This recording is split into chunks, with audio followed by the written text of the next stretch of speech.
Join us every Friday at 9 p.m. Eastern for the sis Laila Live call-in and answer show. Please join Ustada lailanasheeba. If you have any questions in regards to this theme, call in at 862-370-2838. Now streaming on various platforms right here on Sunnahfollowers. Whoever's doing this. And by the way, what are you getting up here today? Let's talk about it. Any other questions? This is gonna be good. Welcome to Ask Sister Laila Live. And by the way, what are you getting up here tonight? Let's talk about it. Wait a minute. Time for the Ask Sister Laila Live Show. This is Lines gonna are be now good. open. 862-370-2838. Ask Sister Laila Live. Sister Laila Live. Weekly for the show at the hour. Ask Sister Laila Live. Sister Laila. Invite your friends and family. Make it cozy. Ask Sister Laila.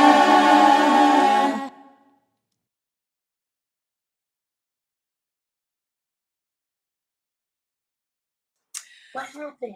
Ina alhamdulillah, wa salat, wa salamullah, wa rasulullah. Welcome everybody to the Ask Sister Laila Live Show. Is the sound okay there on YouTube, anybody?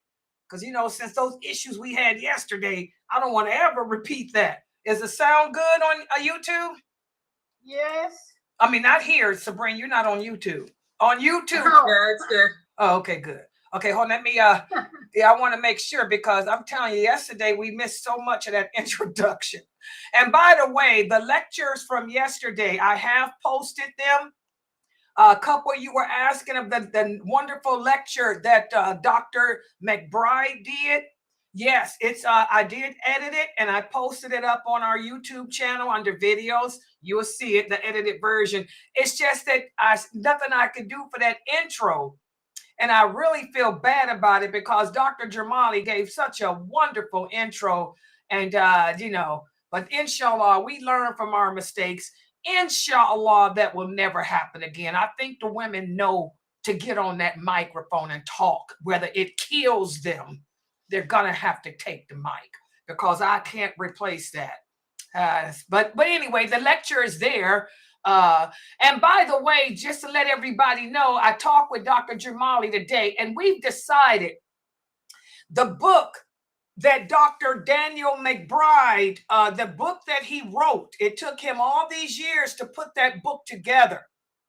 That book addresses many of the issues that a lot of the new shahadas are having. A lot of the questions that my new shahadas are coming to me with about how they're having a problem transitioning from Christianity to Islam, and we even got many who are transitioning from Judaism to Islam too. And just to let y'all know, how many of you have heard of the Black Jews? You heard of them, haven't you, Sabrina? The Black Jews? Yes, I have. I've seen a lot of them in Los Angeles. Well, do you know that a lot of them are watching us here? I didn't know that until after I talked with Dr. Jamali. We have a lot of those Black Israelites who converted to Islam, and they're struggling too. And I don't know what these people believe in or whatever, but they believe that they're the lost tribe of Israel. Well, a lot of them are listening to my shows. A lot of them are participating in my classes, and I didn't know that. So Dr. Jamali was telling me today that this book, the book that Dr. Daniel McBride wrote, addresses all of that, the Torah, the Bible, and why, you know, and how it's all about the Quran. Now, he doesn't go into Bible study. You know, that's haram. Should no Muslim on this planet, no Muslim on planet Earth should ever read a Bible, because the original Bible don't even exist anymore. It never existed since the Quran. Okay, and as Allah says, whatever good he did put in those other books, the Bible and the Torah, it's in the Quran. So it's not a book with the Bible and none of that stuff in it.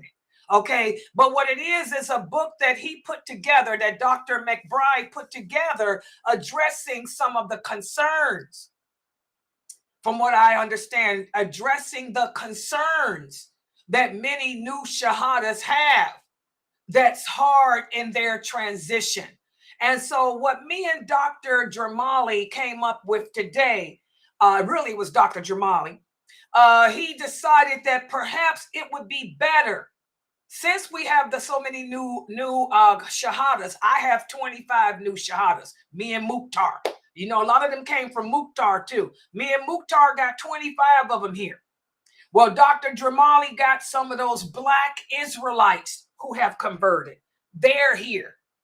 So we decided that it would be better for Dr. McBride to teach his book. You guys understand? So he'll be doing his class every Thursday, but he'll be teaching his book. And once his book that he put out, it's not on Amazon yet, but once it gets on Amazon, Geechee, get ready for that. We're going to need another jingle for his book and all of that. And that's what we decided it would be better. I mean, the Q&A like we did yesterday was okay, but I can answer those questions. The questions that, you guys asked yesterday, I handle those questions every day.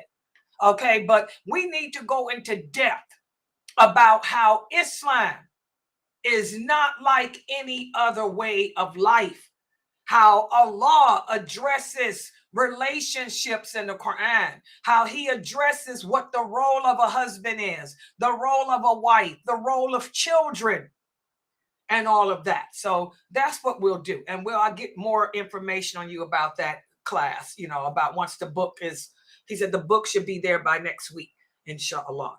Okay. And also, guys, just to let everybody know too, we're doing so much here. The classes that I'm teaching here are so in depth. We're giving you the information that you need to get to paradise. Aqidah, aqidah, aqidah. Okay.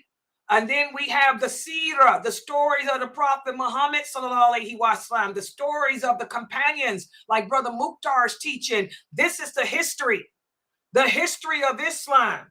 And also you are learning about those companions who were the best of this nation, who nobody on this planet understands the deen better than any of them. So all the lectures and classes that we're holding here are the information that all of us need, to get past the questioning of the grave and to get past, the Sirat bridge. So make sure you guys share the information with other Muslims that you know, and so they can also, you can get the reward of this dawah and all of that. Okay.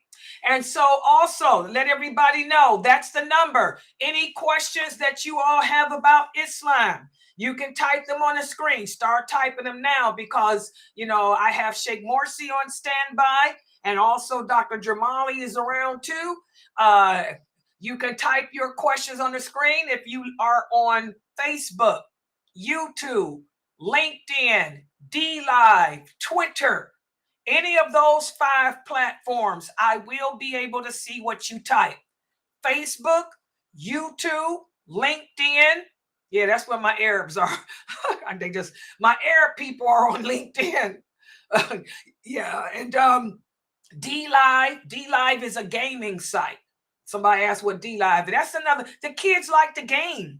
DLive is a gaming site. And Twitch. Twitch is a gaming site. I got a lot of followers on Twitch, and Twitter, X, Twitter.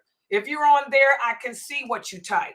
Now, for those of you who are on Rumble, I cannot see what you type, but you all know how to text me, or you can join YouTube and type your question. The people on Odyssey, I am logged in on Odyssey, so I can see anything that you guys type here.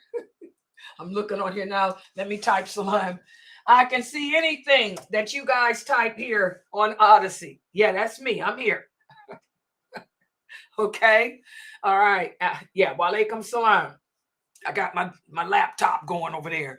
And also another way you can get your questions answered, you can call in. I do have the phone here. That's our call-in number.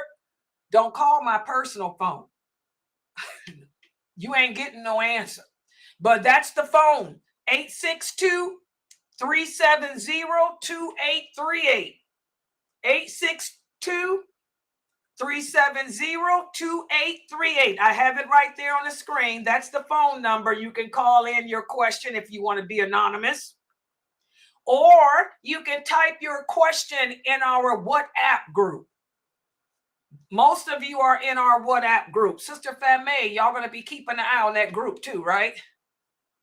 Yeah. Okay, so yeah, Sister Fatma will keep an eye on the WhatsApp group and also Instagram. You on Instagram too, Fatma? Yeah. Okay, my baby on everything. Fatma, boy, I wouldn't know what I'd do without her. Yeah, also on Instagram. Any questions you have on Instagram, Fatma is there and she'll be able to share those questions too. So you can call the number in at 862-370-2838. We have operators standing by, or you can type your questions on Instagram too, or you can join the Zoom room. If you would like to use the microphone, like one of the brothers here, yeah, you can. Yeah, if you like, but I'm gonna tell. Let me talk about this for a minute. This brother here on Odyssey. Let me just, because I noticed you've been doing a lot of typing. I don't know who you are, but I'm pretty sure I'm old enough to be your grandmother. So let me share something with you brothers. If you would like to come into my Zoom room, you're welcome. It's www.sunnahfollowers.net. But understand, I have a lot of people on standby. And the people on standby are all females. One thing about a woman, women suffer with PMS. Oh, yeah. And we got older women. Even the older women have PMS. It's called menopause. When women have PMS and menopause, they don't have much patience. Oh, yeah. Have you ever heard of Lorraine Bobbitt? That's why I'm telling you, I'm old enough to be your grandmother. Lorraine Bobbitt, woman in the 80s. How did she make fame? She cut off a special part of her husband's body because she caught him cheating. She didn't do a day in jail because she had PMS.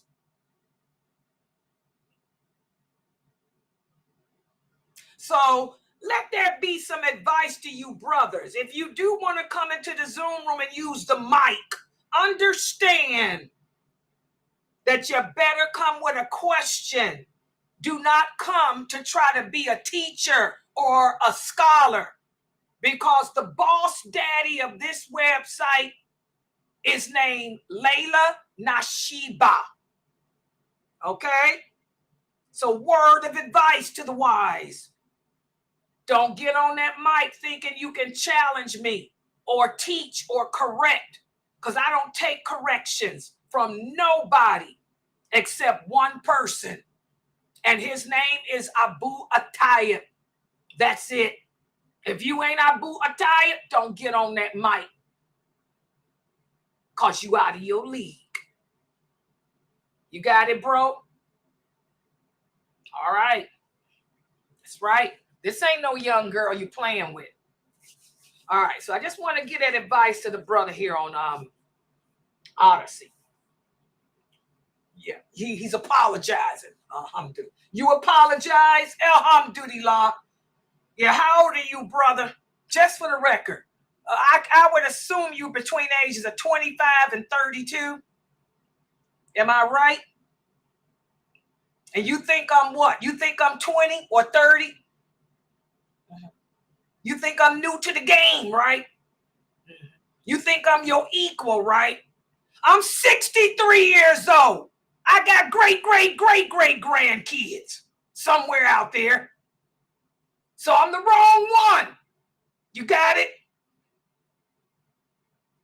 Oh yeah, I'm not on your level. No way, shape, or form. Intellectually, physically, or anything else. So you got the wrong one. Don't let looks deceive you. 63. Okay, that's right. I don't get that. Thank you. He's apologizing. All right. Okay, so that's what you guys can do. You can put your questions on the screen, inshallah, and I have to get rough and tough because I'm a female dyer. They don't give the brothers these problems, but being a woman, I ain't no different than Aisha radiallahu anha. She had to check the people too. So a woman has to be rough and tough publicly. Otherwise, they'll try to take her down. I go down fighting. All right. Okay, so let's get these questions going. Go ahead. Any questions? Let's get them out. Yeah, the first question is, can you please explain Surah Ikhlas of when to say it 18 times? Can I say it in English? Okay, first of all, the Quran was not revealed in English, guys. The Quran was revealed in Arabic. And Arabic is a language, not a religion. There are a lot of Arabic words that do not even translate into English. That's why when I'm doing my series on the names of Allah, a lot of you struggle. I have to tell you that the names, the meaning that they're giving is not a good meaning a lot of times. And I'll have to call Dr. Asim, who's a scholar of the Fusha language, or I'll call Sheikh Morsi, who's a scholar of the Fusha too, and ask them to give me a better meaning because the English translation is really not good. And that is why when you make salah, the only surah of the Quran that you have to recite is Al-Fatiha. But we do not recite Al-Fatiha in English because the English meaning is not it. That's why the Prophet said, until you learn the Fatiha, whenever we're making salat, you simply say Subhanallah, Alhamdulillah, La ilaha illallah, and Allahu Akbar, because these words are easy on the tongue, meaning it's easy to pronounce no matter what language you speak.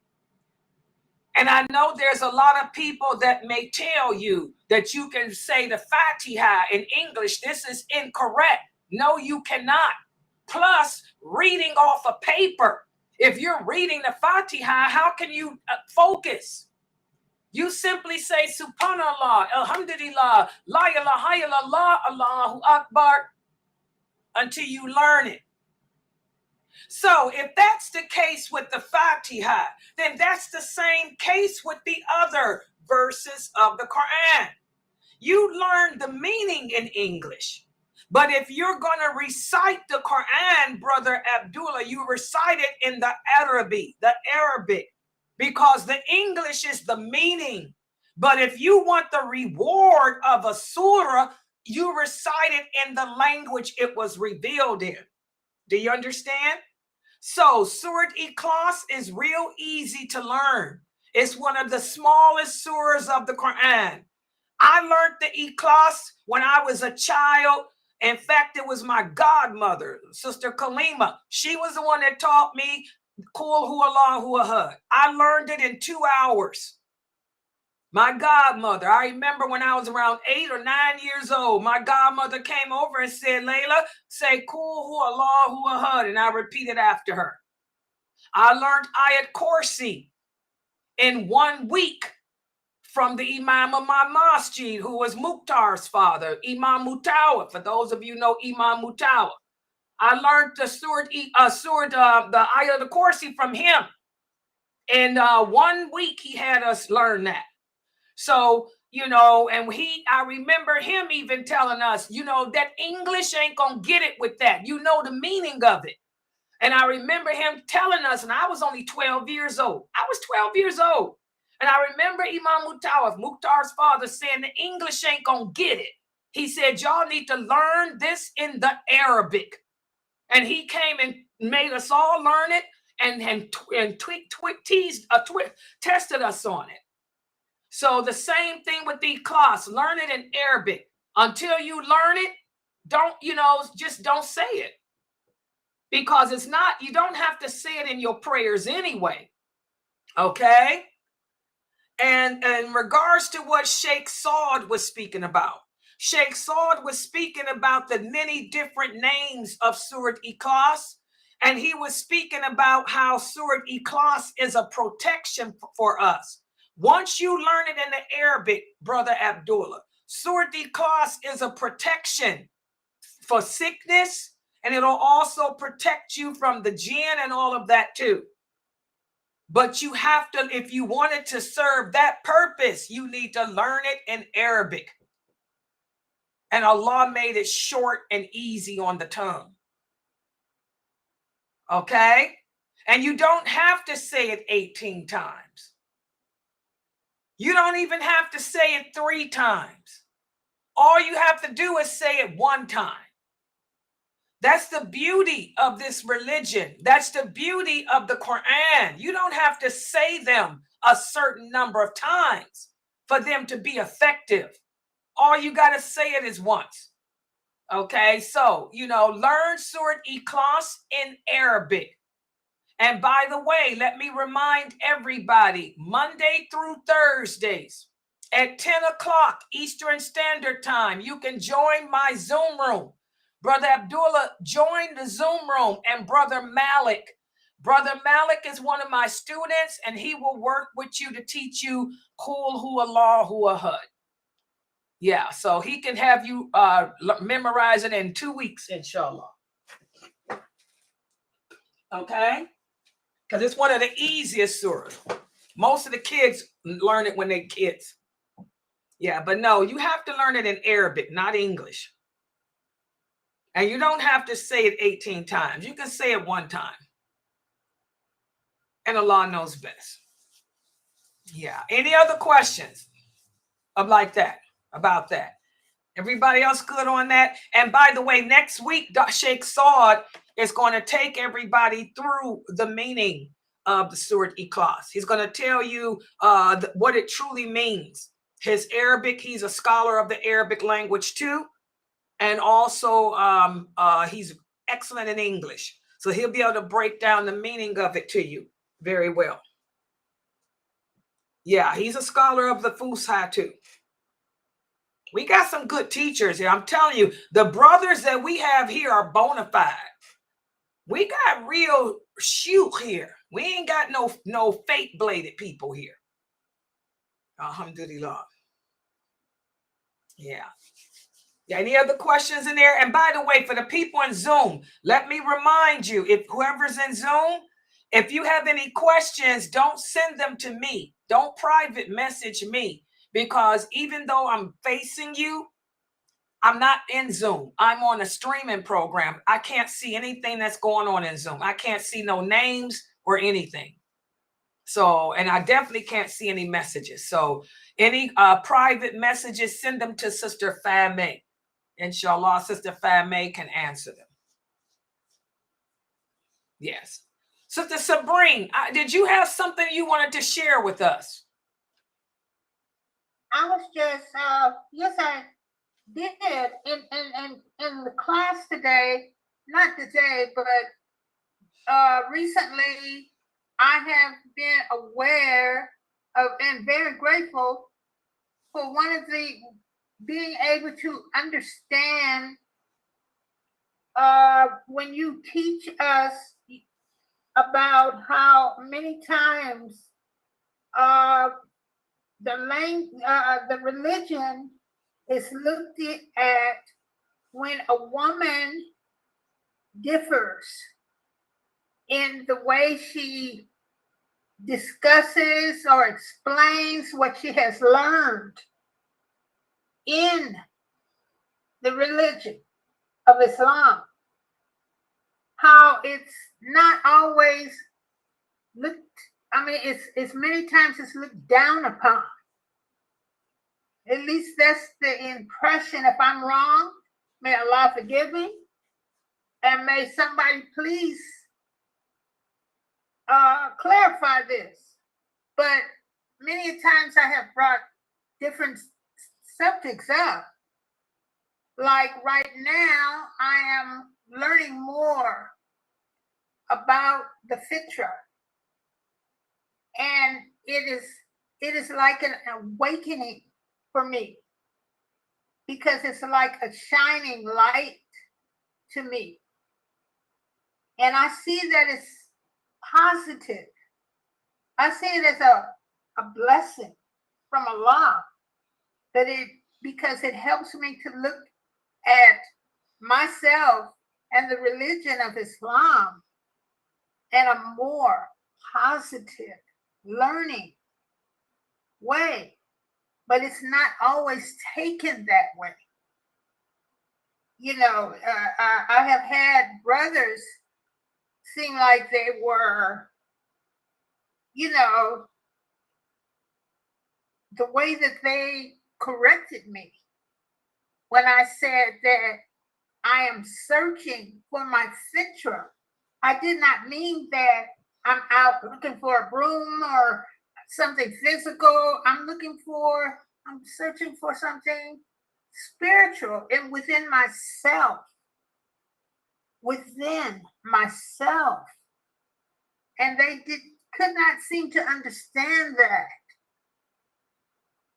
And so that's why I brought it up to you, Sister Laila, that maybe you could better comment on this, because and it's positive. It's a good thing. And I've learned it from the book, the trilogy, where it discusses the fitra. Mm-hmm. It's an inner light. Yeah. Something that I could learn. I have learned so much. Yeah, we have to remember, guys, it just takes us back to what we talked about in my class series on the signs of the last hour. We have to understand this is the year 2024. It's been over 1,500 years ago. The Prophet Muhammad sallallahu alaihi wasallam was here in the year 600 and something. This is 2024. And the Prophet Muhammad sallallahu alaihi wasallam made the statement. He told the companions, he said, this nation will become further and further and further away from the true Islam, to the point where they'll have no knowledge or understanding of even the basics. The people won't even know the lawful from the unlawful. They won't know anything about me, my Sunnah, or even about you, my companions. He said, my example and my Sunnah will become abandoned, and it will be replaced with opinion and Islamic verdicts that go against what I said, against what I did, against what Allah said. You know, so we're living in those days. And remember, we talked about in my series, let me go over that hadith with you guys again, the signs of the last hour. Remember, I told y'all this hadith. I was going to go over it again with you guys because some people forgot it. Let me share this. The Prophet, oh, hold on for a second. I know I froze up because when you use the, I'm sorry, here I come. That's the one thing, guys, when I leave from work in the, it makes that stupid look. Hold on, let me put it back on here. When I switch, and let me share this. I'm just going to share this little note. Y'all see my little notepad? Yeah. Look at this hadith. And the source of this hadith is Sahih Bukhari and Muslim. Remember, I went over this with you guys. The Prophet Sallallahu Alaihi Wasallam said right before the hour, there will be much killing. He said, but the Muslims will not be killing the non-believers. Instead, the Muslims will be killing each other. They'll kill their neighbors. They'll kill their own brother. They'll kill their own uncle. They'll kill their own cousin. And when he said this, the companion said, what? Is it because we'll be crazy or something? He said, no. Instead, the reason why the Muslims will be killing each other is because they'll be feeble-minded. They will have no knowledge, no understanding of the religion at all. They will think that they are following the true Islam, but in reality, they'll be following nothing. This hadith is Bukhari and Muslim, and this hadith, and this is what we're living in today. You know, most Muslims today do not have any knowledge of the religion. It's known as the Ruwaybidah. You know, remember, you guys have heard me speak about the Ruwaybidah. Who are the Ruwaybidah? These are the most ignorant people you could ever meet. They can tell you all about the politics that's going on in the world. They'll be able to tell you all about what's happening in the world. But if you were to ask them the basics of Islam, if you were to ask them the pillars of the prayer, for example, they won't know what they are. If you were to ask them, what does La ilaha illallah mean? They won't know that either. But they'll have a lot to say about what's happening in the world.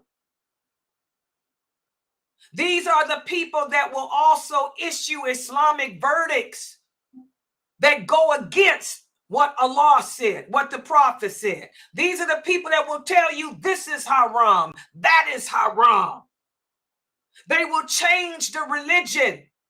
These are the people that will follow in the footsteps of the Jews and use science to change this religion and make things unlawful that Allah made lawful. So it shouldn't be a surprise to any of you Muslims, male or female.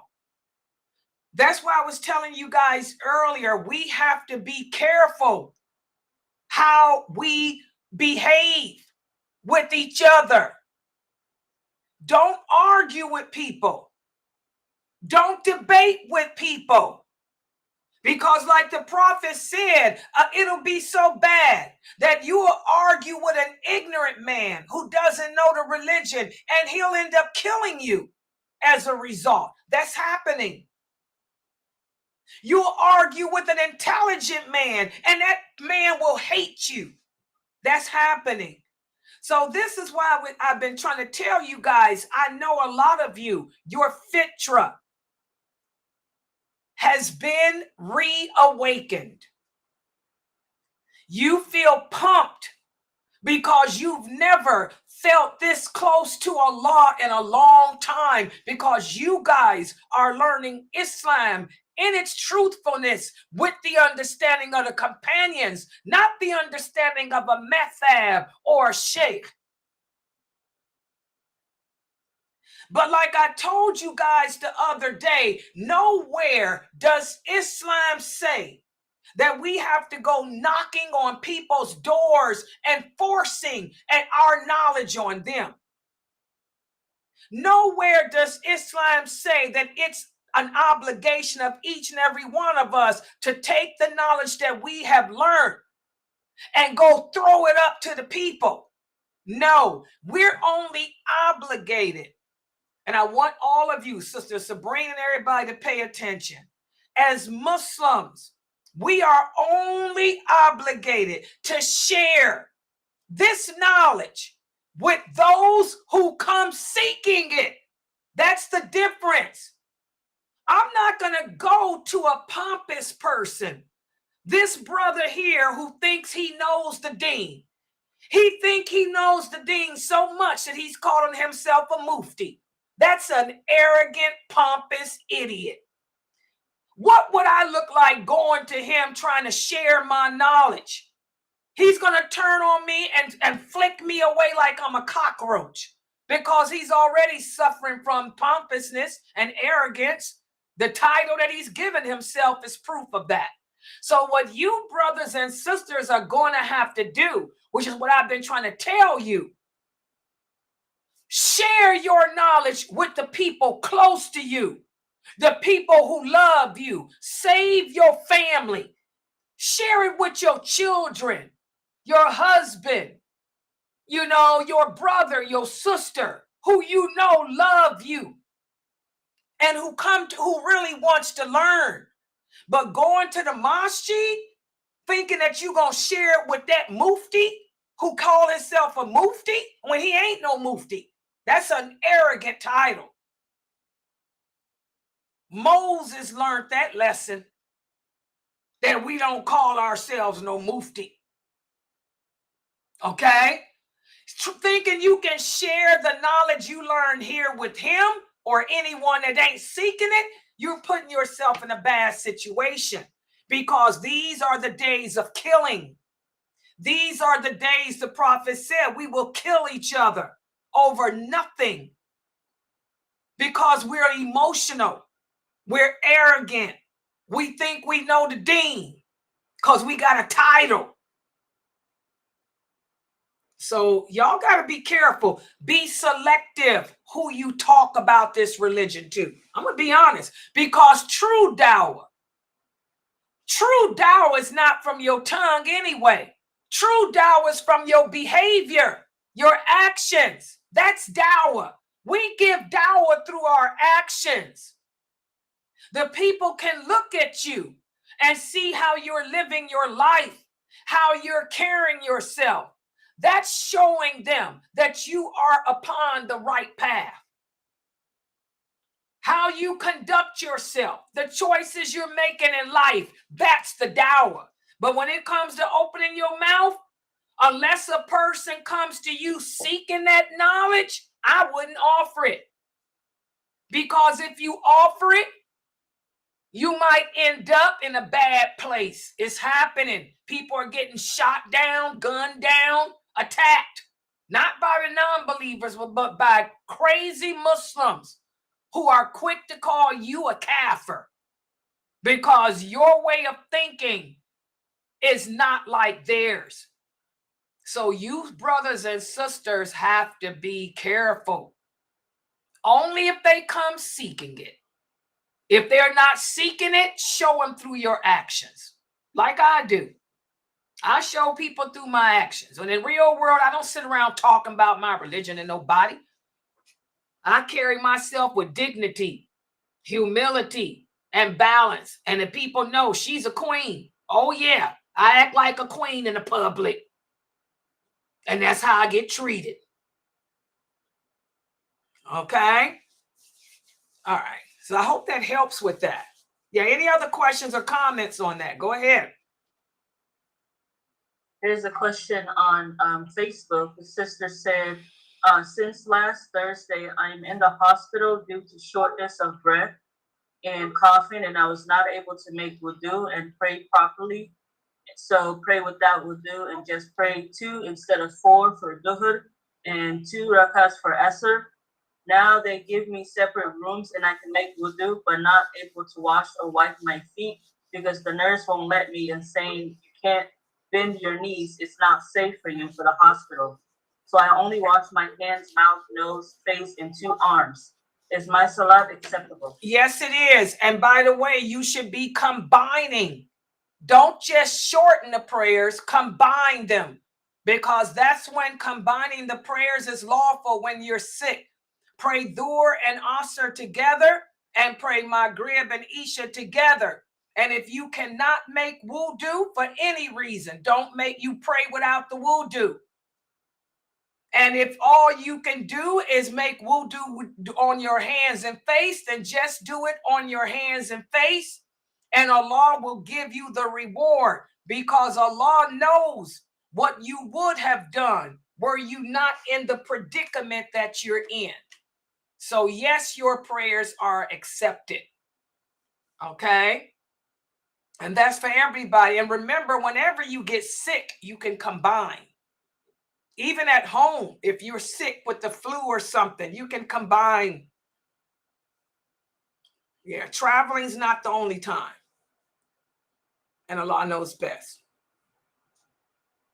Yeah.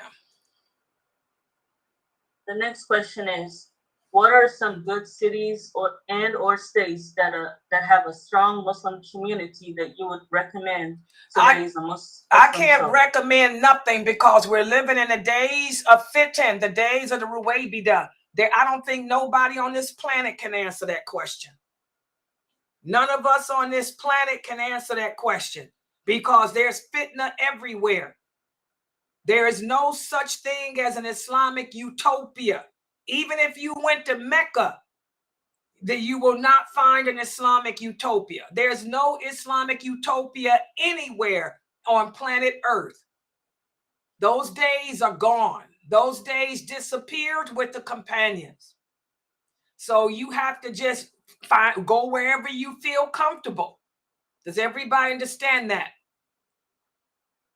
And I get a lot of those questions. I just want y'all to know there is no utopia anywhere on this planet. Can I recommend any masajid on earth to you? No. Because I know that there's fitna everywhere. And the stronger your faith, the more exposed to it you'll be. Why do y'all think I don't go to a mosque? Every time I go to a mosque, it's fitna, except for my purse, the one that my family is with. Mukhtar, the mosque, that's family. That's different. Okay? So there's fitna anywhere you go. So there's anybody that tells you that he knows of a utopia, he's a liar. Because you're going to find bad everywhere. Even in the Prophet's mosque, there's bad.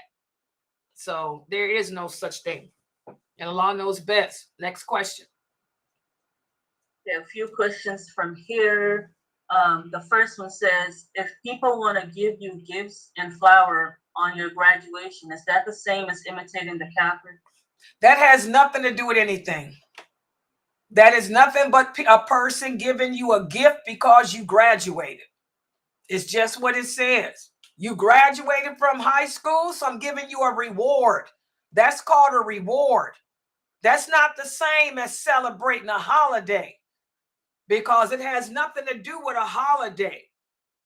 And that's not the same as a birthday because you're not paying homage. You're not worshiping a person. I'm just giving you a reward for doing something good.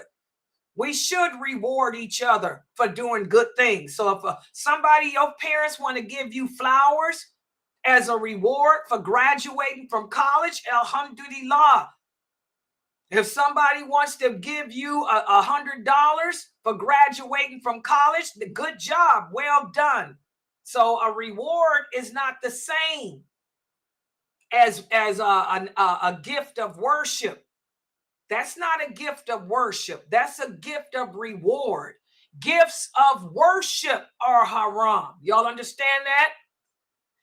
If people give you a gift on your birthday, that's a gift of worship. They're giving you a gift for no reason. It ain't because I graduated college. It's not because I just had a baby. It's not because I just got married. It's not because I got well from being sick. You're giving me a gift because I was born. That's worship. Okay? Giving me a gift because it's Mother's Day. That's a gift because I'm a mother. Okay? This may not be an act of worship. Mother's Day, Father's Day don't fall in the act of worship, but it falls into violating wala wal barra, my allegiance, because it contradicts Islam. Islam says every day is Mother's Day. Islam teaches us every day is Father's Day. So giving me a gift on that day is compromising my Islamic values. So I don't accept no gifts on Mother's Day. I don't accept no gifts on Father's Day because it contradicts my belief system. Okay? The 4th of July. This has nothing to do with worship. New Year's Day. Nothing to do with worship, but again, it falls in the category of allegiance. Is my allegiance to Britain? Is my allegiance to America? Is my allegiance to the Pilgrims when the Pilgrims separated from England? Is my allegiance to every New Year? No. So I don't partake in that. I don't accept gifts for the New Year. I don't accept gifts for 4th of July because it compromises my Islamic values. My allegiance is not to that. But now I completed 6 years of study. It took a lot of work to do that. So now that I have completed those 6 years of study, and I have received a certificate saying that I am now officially one who has passed the exams, and I have earned this right. So my parents want to give me a reward for that. That has nothing to do with my Islamic values. It has nothing to do with worship. That's okay. We need to reward each other more. If my husband wants to bring me a bouquet of flowers as a reward for standing by him, I'm going to throw those flowers in his face and say he imitating Kafir? How is that imitating the Kafir? Reward is not limited to Kafir. We Muslims reward each other too. Okay? So do you understand the answer, people? Did I break it down so y'all can understand it?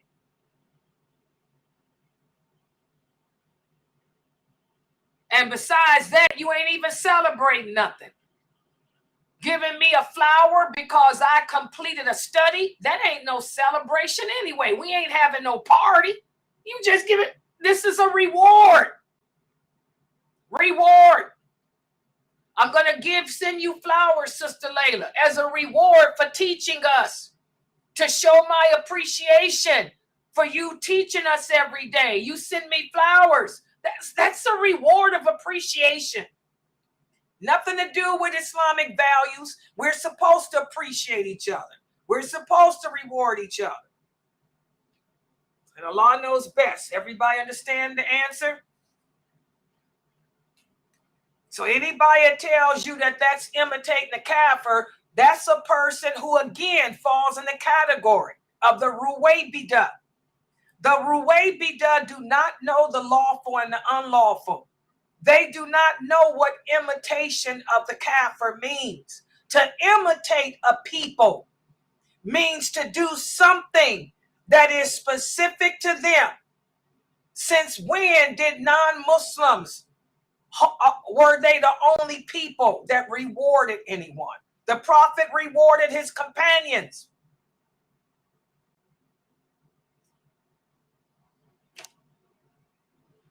So Allah knows best. There's your answer. And there's your dalil. Next question is, are we allowed to eat duck breast?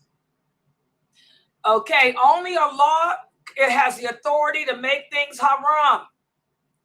Allah doesn't mention anything about a duck or a duck's breast. The Prophet Muhammad sallallahu alaihi wasallam said the things that Allah does not mention are lawful and good and clean. Learn to accept the concessions of Allah. So since Allah doesn't say that duck is haram, then it's lawful. And Allah knows best. Anybody that tells you it's haram, tell them to bring the clear evidence where Allah says thou shalt not eat duck or duck breast. Okay? And Allah knows best. The next question is it true that the people who make it to paradise will be super tall and everyone will be 33 years old? The Prophet sallallahu alaihi wasallam told us in many authentic hadiths that when we enter paradise, we will go back to the original height of Adam. And Adam was the size of a palm tree. And that's how we will be. The human race became shorter and shorter and shorter and will continue to get shorter and shorter over time. And yes, we'll all be the age of 32. And Allah knows best. What are the sins of a Muslim woman who leaves her home with perfume on? Wait a minute, say that again. The sins of a Muslim woman who leaves her home with perfume on. Okay, I don't know why we keep getting this question about perfume. Perfume is not haram, but what is haram is for a woman to make herself a public spectacle. What does it mean to be a public spectacle? To be a public spectacle means to make yourself known publicly, for people to know that you are present, to know that you are there. And the reason why Allah forbids women from being public spectacles is not because he's oppressive. It's because Allah knows the nature of the human being. He knows that he created man. Man is weak. It doesn't take much for a man to become sexually aroused. And men have been blessed with physical strength over us women. I don't care how tough you are as a woman. And I'm a pretty tough woman. But I can't beat no man. I can probably hold him off for about 10 minutes, and that's it. After 10 minutes, he's going to get the better of me. So Allah didn't make no mistake in his creation. He knows that men are weak sexually. Just like we women are weak emotionally, they're weak sexually. And a man doesn't care about how you look physically. Beauty lies in the eye of the beholder. A man don't care about how your face look. He ain't even got to see your face, because the pleasure doesn't come from your face. The pleasure comes from within you. So, due to the weakness of men, when a woman is present, Allah says to protect the women of this nation, to protect us women from becoming so vulnerable that whenever we leave our houses to go public, because of how weak nature men are, don't make a public spectacle. What does that mean? Does that mean I can't be attractive? No. Allah says we don't worship no one but him. And Allah loves beauty. You wear your beautiful clothing. In fact, Allah says, oh, you who believe, wear your beautiful clothing to every house of worship. So I can put on my nice looking clothing and be clean and be attractive. But don't become a public spectacle. That means I'm going to make my point where some weak-minded man can notice me, and then his sexual desires take over him, and he follow me, and then he hurt me. That's what this means. So that's why the Prophet sallallahu alaihi wasallam said, oh, you women who believe, the biggest temptation that I leave behind on earth for any man is you. You are their weakness. So when you women come to the mosque, do not wear perfume, because it will attract a man's attention to you, and he may harm you. Oh, you women who believe, when you leave your homes to go to the marketplace or to go anywhere and you have to pass by a man, do not wear perfume, because a man don't care what you look like. You can have a kickstand for a leg. You can have two heads coming out. That ain't his pleasure. All he gonna do is kick that leg off, cover your head up, and go for that part of your body that brings him pleasure. And pleasure comes from that part of the body, no matter how you look. No matter how you women look, you can be the ugliest creature. The ugliest creature on earth. But that one part of your body is going to bring him the same pleasure that he would get from Marilyn Monroe. So do you sisters understand? I'm trying to break this down so you young girls stop asking this question. Men are weak sexually, and you don't feel no different than me. We all feel the same up there, women. We all feel the same up there. Some of us can work it a little better, but we all feel the same. You can just lay there and the man is getting his pleasure because Allah made us feel good that up there. Do you women understand what I'm saying, you young girls? So this is all for your protection as women. This is the Muslim woman's protection. So no perfume, because he's going to tip you over and go for that clean, good stuff that's every woman has up in her that don't feel no different. We all feel the same. It's just some can work it better. But you ain't even got to work it. Just lay there and he going to get that enjoyment. The same with makeup. Makeup is not haram. But do not make a public spectacle of yourself, sisters. Don't overdo it. Everything we do is with dignity. I have on makeup. The way that y'all see me made up. This is how Aisha, radiallahu anha, used to look, literally. This is how Salama used to look. They all wore kohol. And they all wore their kohol publicly. That's all I have on is kohol. That's it.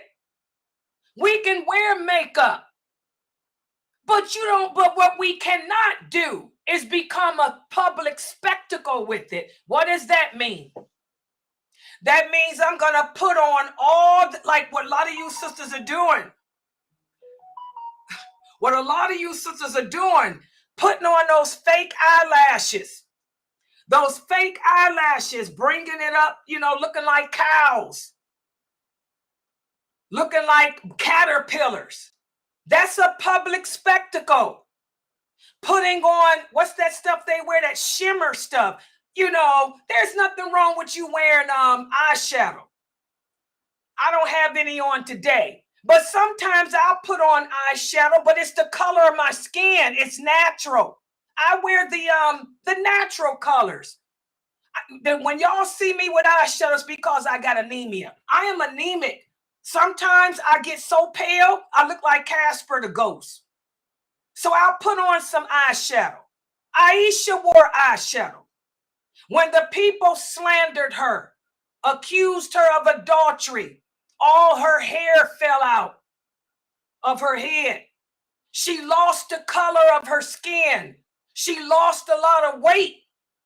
Her mother came to visit her. She was staying with her mother. Her mother came to her one day and said, "Oh, Aisha, oh, my daughter, do not allow these people to see how bad they've hurt you.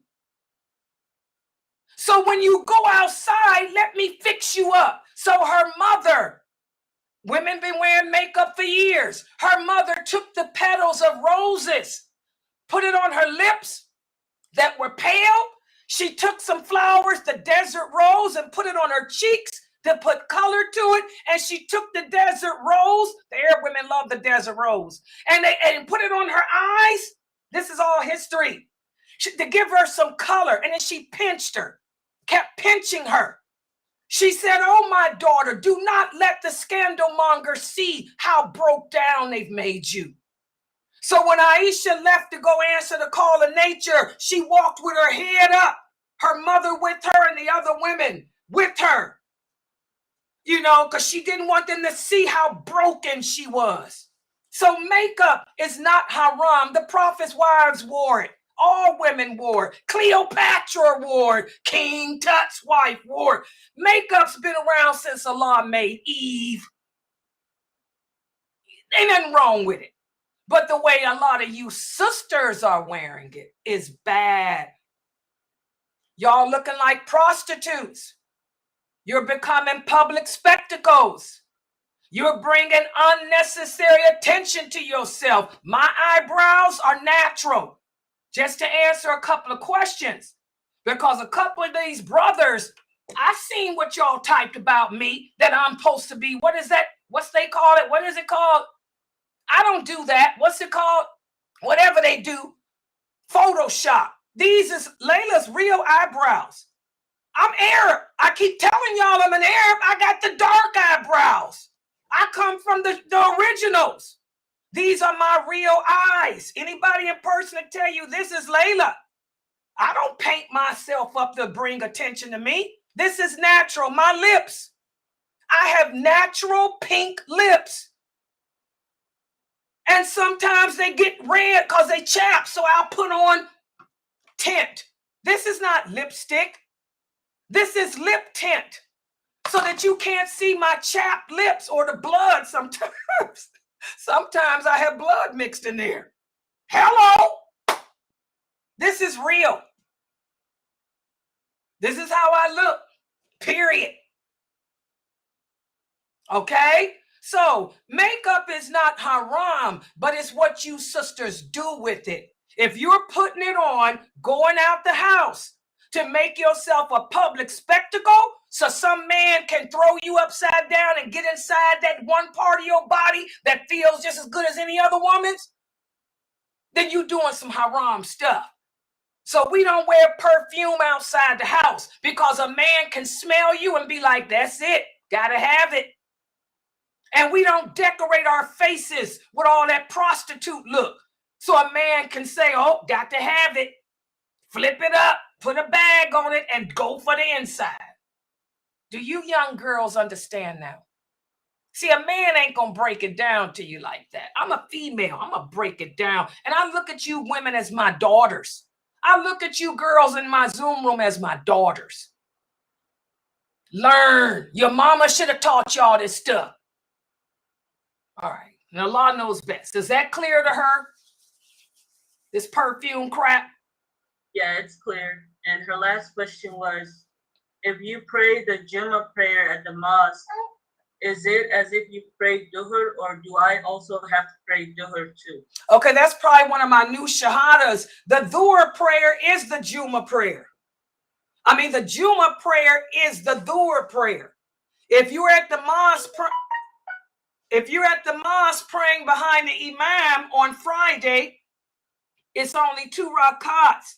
But if you're not praying behind the imam, then it's 4 rakats. Everybody understand? Sister AY, is somebody texting us? I'm looking at this phone. Oh, yeah, we do. Oh, well, yeah, we got questions on the phone too. Yeah, but that's what the Dhuhr prayer, the Jummah prayer is the Dhuhr prayer. Does everybody understand that? Yeah. If you're praying it with the imam at the mosque behind him, it's only 2 rakats.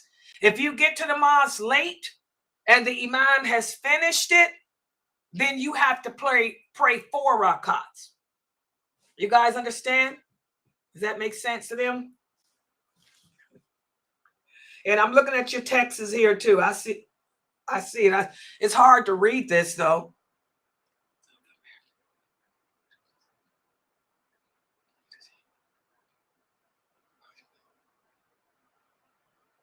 Okay. This person just sent me what I would say to you, sister, is beware of scam. You know, we've been speaking about how there's a lot of negativity about social media.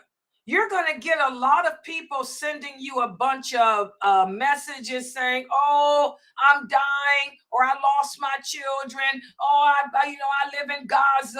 I need $1,000. You don't know these people, so don't send them anything.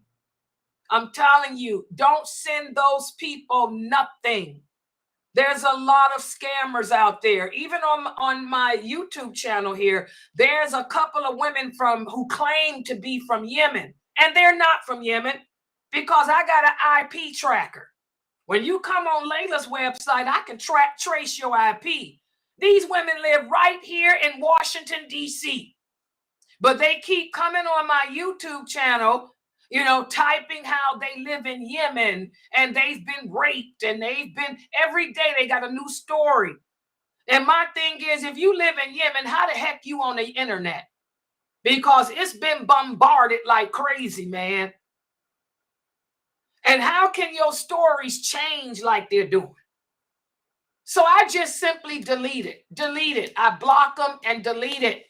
And they keep getting new IPs coming back. But I've traced them. They're stationed right here in America, Washington, D.C., and they're using Bright Light Internet.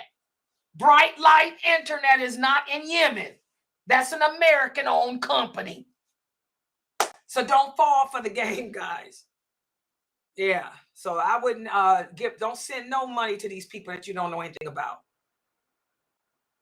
All right. Allah knows best. Next question.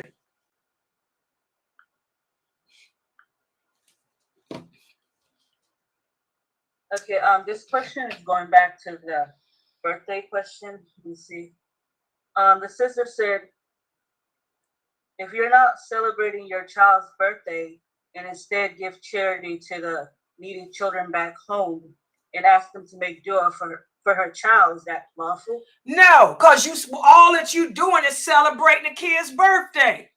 I want you guys to understand, you can fool yourself, but we cannot fool Allah. If you wanted to send money and charity back home, why would you wait till your child's birthday to do it? That's how you know that you're a fraud. You're a fraud. You're a fraud. You can send money back home to the poor people any day of the year. Why are you choosing your child's birthday and then going to tell them to pray for your child? Your child is no God. Your child is nothing but a peon peasant that Allah created from a drop of sperm. So I want y'all to understand, birthdays are haram, haram, haram. Y'all better stop committing shirk. Remember, each and every one of us has a personal jinn assigned to us. That personal jinn is going to do everything in its power to get you to be in the hellfire with it as its companion. You people have to stop falling for the jinn. The bottom line, if the Prophet Muhammad didn't do it, if his companions didn't do it, and remember, nobody understands this religion better than they. If he didn't do it, if his companions didn't do it, then you don't do it either. There is no hadith on this planet that says the Prophet Muhammad would give in charity on his birthday. There is no hadith on this planet that says the companions gave to the poor children on their birthdays and said, make dua for me. So if they didn't do it, what the heck are y'all doing? And you know what? I hate to say it, but it's my job. I'm going to speak the truth. This is probably why we have a high apostasy rate. Do you people know that when you are worshiping your children, you're basically cursing them in a way? It's kind of like you're cursing them. Maybe that's why our children grow up and they apostate, because we worship them. We made our children equal to Allah, to the point that we wouldn't even give in charity unless it was their birthday. We worshiped our children so much that we went around begging the people to pray for our kids. So maybe that's why, as Muslims, we have a very high apostasy rate. We've cursed ourselves. Whenever we deviate away from Islam and its truthfulness, it brings about a lot of consequences. The bottom line, y'all got to let go of worshiping your kids. Your children are just a sperm. Look at your child as a sperm drop and keep it moving. And your children don't even belong to you. They just a temporary test for you. Allah says our children are a test for us. They don't belong to you. They belong to Allah. Allah gave you those kids to see what you're going to do with them. And many of us fail the test as women because we end up loving them too much to the point that we lose our soul to them. That's a problem. That's why I tell you, sisters who can't have children, there's good in everything. The good in the fact that you can't have children is you ain't going to be tested with that, because there's going to be a lot of women in hell because they associated partners with Allah in regards to their kids. Exactly. It's no different than what the Kafirs do with Jesus. No different. Because you think it's Jesus' birthday, you're going to give in charity and tell the people to pray for Jesus. No different. Everybody understand? Yeah. Yeah, it don't matter who does it. Whoever's doing it is crazy. It don't matter. I'm not, I don't know. A lot of people, most people do it. I got some of my students still celebrate birthdays. Oh, yeah. I got some students here in my Zoom room who don't think I know they celebrate birthdays, but I see it. But that's on them. They're going to answer to Allah. Oh, yeah. We have to balance that love. Balance our love for our kids and family members. I don't love nobody more than Allah. You're going to catch me celebrating nobody's birthday.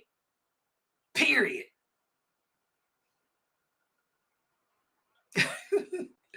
Okay. Any other questions? Yeah, this next question here says, how can we make salat with makeup on? And what is it? How can we make salat with makeup on and using the bathroom and breaking it, like how passing gas and using the restroom breaks your salat? First of all, what does makeup have to do with prayer? Remember, guys, that only Allah has the authority to tell you what you can and can't do when it comes to worshiping him. And our Prophet Muhammad completed that. The Prophet Muhammad didn't forget nothing. He didn't leave nothing out. Like Prophet's wives wore makeup. His daughter wore makeup. So if it was haram to pray with makeup on, there would be a verse saying it.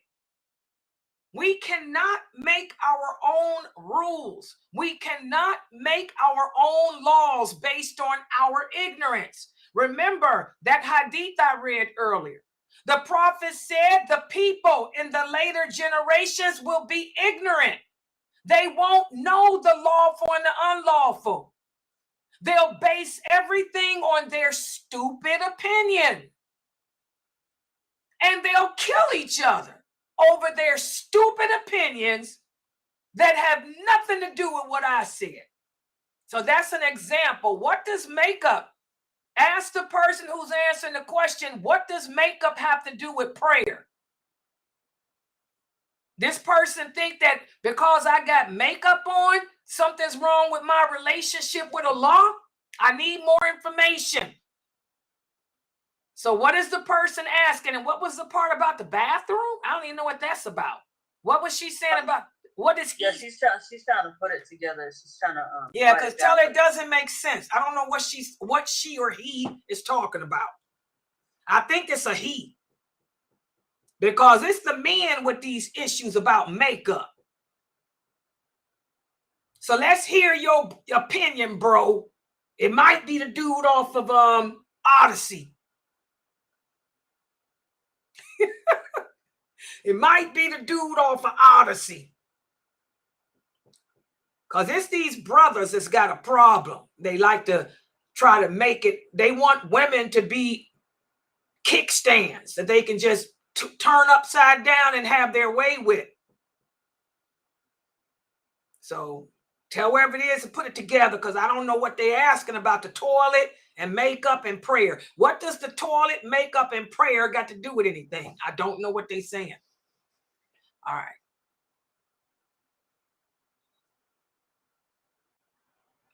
Yeah, and while he's at or she is typing their question over, can you answer these? Ask these here. Oh yeah. This first one here on YouTube. When I'm at work, may I shorten my prayers? Oh, I didn't even see that question, so that shows how I'm behind on this. Other questions here. No, unless you're working a job like, say, for example, you're a doctor.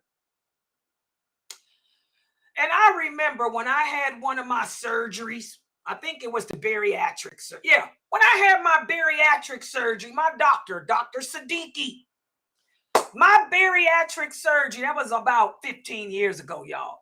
When I had that bariatric surgery, it was supposed to be a 4-hour surgery, but it ended up being an 8-hour surgery.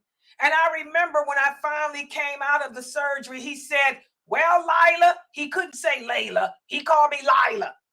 He said, well, Laila, thanks to you, I was able to combine my prayers today because your surgery, it lasted longer than I thought. I said, oh, okay. Yeah, and so I'm using it as an example. You're a doctor. You have to do surgery. You don't know if the surgery will take 4 hours. It might go longer. So to be smart, you're going to do Dhuhr and Asr together. So that way because you can't stop the surgery and go pray. So if you're a doctor or something like that, yes. But for a regular job, you just working a regular job, no. That's the purpose of Allah giving each prayer its time. Allah says in the Quran, every prayer has its time frame.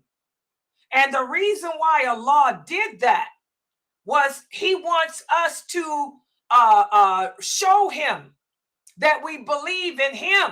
He wants you to break away from the life of this world to remember him. As an imaging technician, you can take a break and go pray because you are not a doctor, baby cakes. All you doing is sitting there. What type of imaging technician? Yes, you can. No, it don't take but a few minutes to take that picture. You can take a break and go pray. You're not doing an operation of life and death. An operation is somebody's life in your hands. You do, as an imaging technician, you can schedule your prayer around your job. If Dhuhr comes in at 1 o'clock, Asr comes in at 5 o'clock, you can make Dhuhr anytime between 1 and 5. You are not sitting there like a surgeon. Dr. Siddiqui was in surgery from 9 o'clock in the morning until 3 o'clock in the afternoon. He couldn't take no break. That's my life in his hands. You understand the difference? A teacher, nobody's life is in your hand. You pray. You guys pray. You have to take a break from your job and go pray. The same way you guys take a break and go answer the call of nature. Let me talk about myself for a minute. I remember when I was in the 3rd grade, Mrs. Weathersby. Boy, that teacher was crazy. I'll never forget her. Miss Weatherby. My mother had to go up to the school and put her in check so many times. I remember Miss Weatherby. She tried to make me stand up and do the Pledge of Allegiance. My mother got dressed in her black, her and my godmother, Sister Kalima. They went up to that school. My mother said, I'll have the black nationalists, the Black Panthers, and all the Muslims in Cleveland surround this school if you make my daughter do the Pledge of Allegiance again. You know, let me tell you about Miss Weathersby. I was in the 3rd grade. My mother told me when the time for prayer come, you raise your hand and you tell Miss Weathersby that you got to go to the bathroom. She said, and then when you go to the bathroom, she said, instead of going to the bathroom, you find a place in the stairway and make your prayer. And that's what I did. From the 3rd grade all the way through school, I would raise my hand and say, Miss Weatherby or Miss Edwards, whoever the teacher was, I have to use the bathroom. They give you the pass. And I'd go and I used to pray in the stairwell. I'd go down and pray in the stairwell. So the same way you take a break to use the bathroom, take a break to go pray. And you ain't got to tell them. I didn't tell them what I was doing. I told her I had to use the bathroom. And then I would go and pray underneath the stairs. So that's what you do, Miss Jackson. If you a teacher, okay, they allow you to use the bathroom. So you tell your children you got to go to the bathroom, and then you go to the teacher's lounge and you pray. That's all. It's just that simple. When I was a substitute teacher, that's what I did. Oh, yeah. Laila was a teacher. Oh, yeah. I was a substitute teacher, Cleveland Heights school system, and also South Euclid. I got to take a break, go into the teacher's lounge, and I'd pray. And yes, you can do it in the lounge. That's the lounge I'm talking about. That's the lounge I'm talking about. Go into the bathroom. Yes, we can pray in the bathroom. The entire earth is a place of worship. I would go right in the bathroom, especially in college. I would go right into the girls' bathroom, the lounge area, and pray. Yep. I wouldn't hit the floor, though. I'd pray standing, doing the bowings and stuff. I wouldn't hit that floor. That floor would be too dirty for me, so I would stand up and do the bowings and all that. I would stand and pray. But yes, you can pray in the bathroom. Just stand up and do it. Don't get on the floor. Stand up and do the bows and all that. And when you go for prostration, just bow a little bit more. As the prophet said, if you cannot pray sitting, pray standing. If you cannot pray standing, pray sitting. So that's what you do. You go into the bathroom and just pray standing. Standing. Yes, real easy. The religion is so easy. You know, we make it hard, but it's so easy. Yes. Yeah. Any other questions there? Yeah. Okay. So the question from earlier, it was supposed to say, let's see. Okay. Some men say that women break their voodoo. So the question is, does a woman break a man's voodoo, and does the man breaking the woman's voodoo? Okay, this is why we have to learn our religion. This is the Ruwaybida. The Ruwaybida, like the prophet said, most Muslims won't know the basics. We won't even know how to pray. We won't even know the lawful and unlawful. We don't even know what breaks the voodoo. The prophet Muhammad Sallallahu Alaihi Wasallam told us the things that break the wudu. And a woman does not break a wudu. In fact, we have the hadith of Ibn Masud. What's the source? What's the source? Sahih Bukhari. One day, the Roman women, yeah, they used to, let me give y'all the story, because it seems to be get lost with these modern day young men who want to oppress women. As Islam spread throughout the Roman Empire and the Persian Empire, when Umar radiallahu anha became the caliphate over the Muslims, he was the one that said, from now on, Aisha radiallahu anha will be the scholar of all fiqh issues related to the marriage, related to women, related to family. He said it was him that did that. From now on, any issues regarding women, any issues regarding women, hold on for a second, guys. I got to do this. Hold on.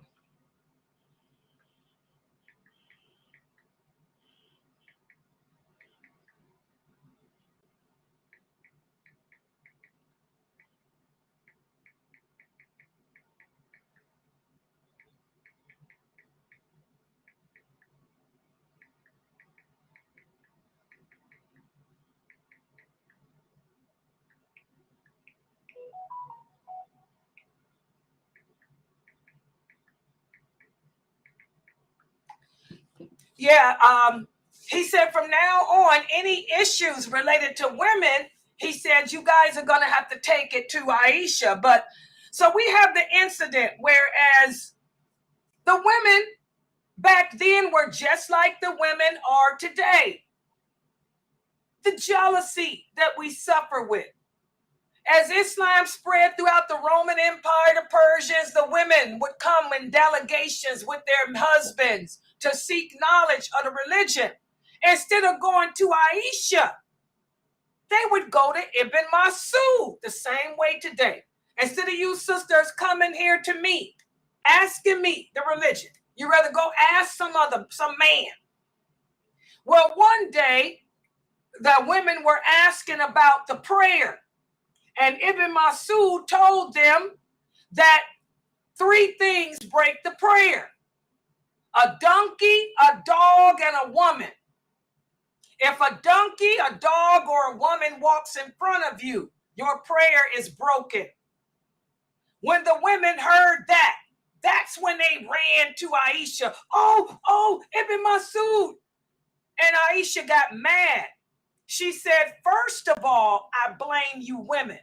She said, why do you women keep going to him, asking him questions about yourselves instead of me? And that's when she left the house and she said, Ibn Masud, you are wrong. She said, now you done put us in a category of a donkey and a dog. She said, don't you know, Ibn Masud, that the Prophet sallallahu alaihi wasallam used to pray in my house at night, and I was his sutra, and I was on my menses, and whenever he wanted to bow, he would touch my leg like this so I can move it. And then she told the women, you women need to stop stirring up trouble. Come to me and learn from me instead of going to Ibn Masud, putting us in this position. The same way I tell you sisters today.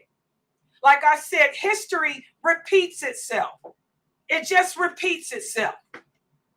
So that authentic hadith is the dalil that a woman does not break a man's prayer. Any man that tells you that doesn't know this religion correctly, because he's following.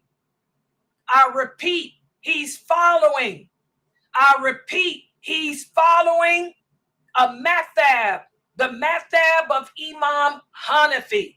Imam Hanafi, his madhab is the one that believes that. But Imam Hanafi, he was not of the original companions. Imam Hanafi that did not understand this religion better than Aisha did. So there's your dalil. So no, a woman does not break a man's prayer. And you sisters have to be careful who you are learning from. If they're not backing up their teachings with the hadiths like I'm doing, they're teaching you from some madhab of Imam Hanafi, you ain't learning correctly. And Allah knows best. Was that her question? Yes, it was.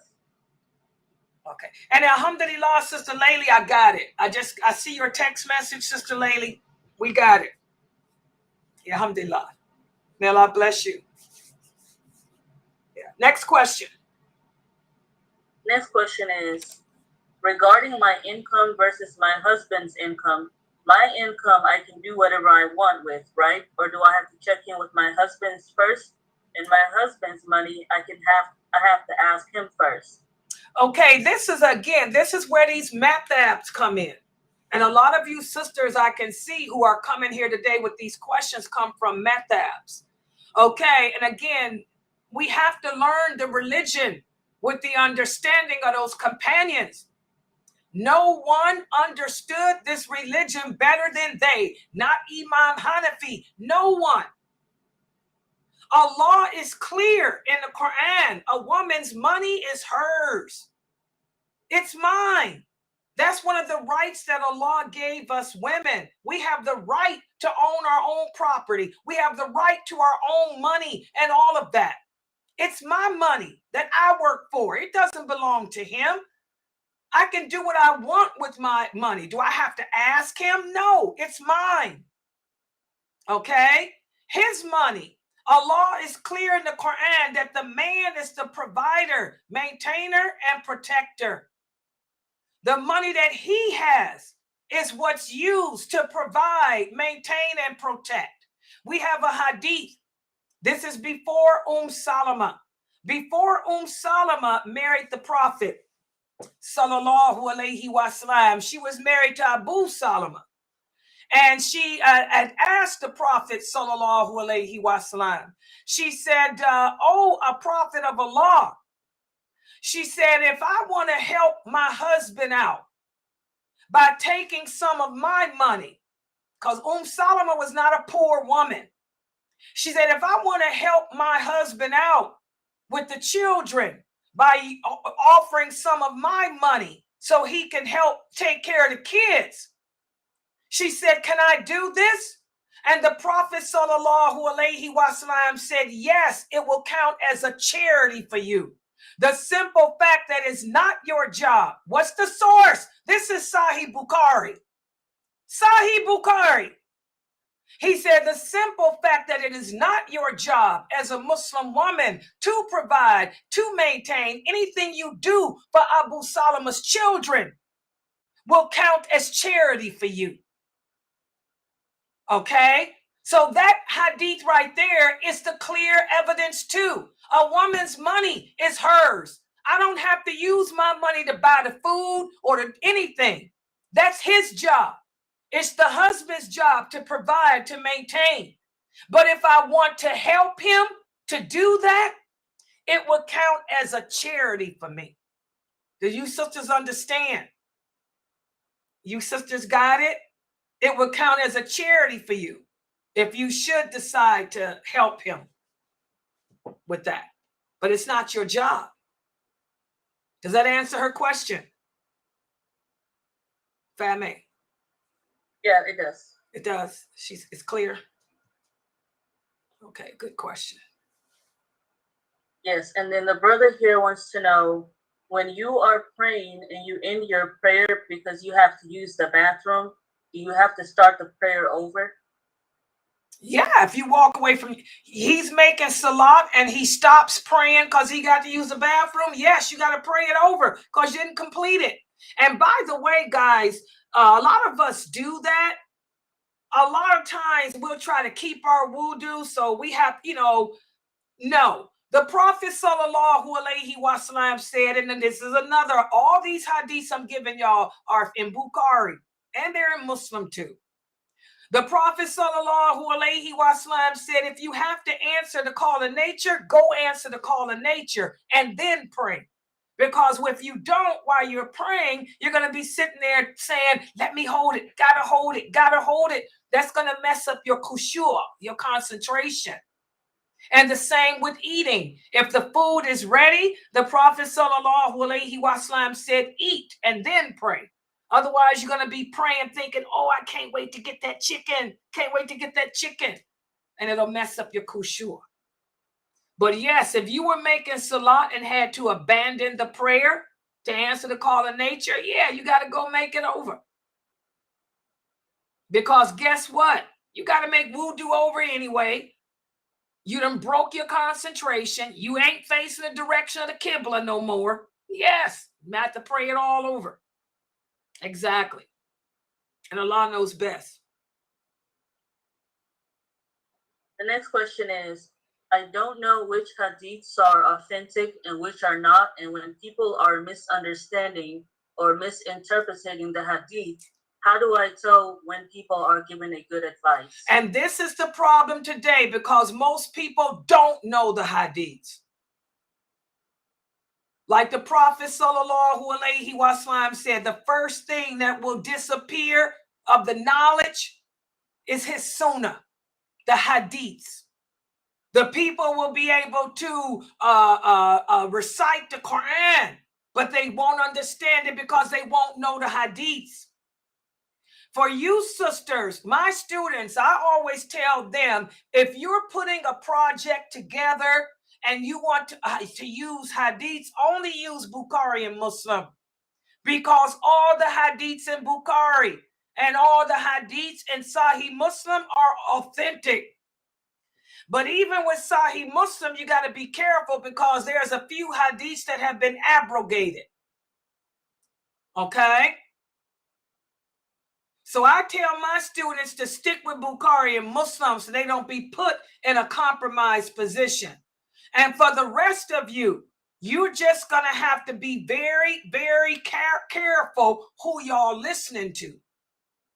Because a lot of the Shiite, for example, they make up hadiths. They don't even deal with Bukhari and Muslim. All their hadiths are man-made.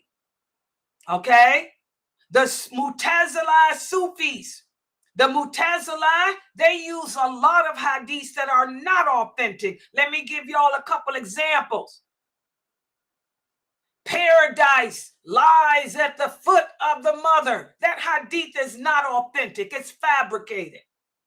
Another example of all the things that Allah made lawful that he dislikes the most is divorce. That's a lie too. So you guys are going to have to just be careful who y'all listen to. And when a person does ask, quote a hadith, ask them for the source. Ask them, can you tell me the source? Is that a Bukhari hadith? Is that a Muslim hadith? Ask them. When people are talking, ask them, what's the source of that hadith, brother? Is it a Bukhari hadith? Is it a Muslim hadith? Is it a fabricated hadith? What's the grade of it?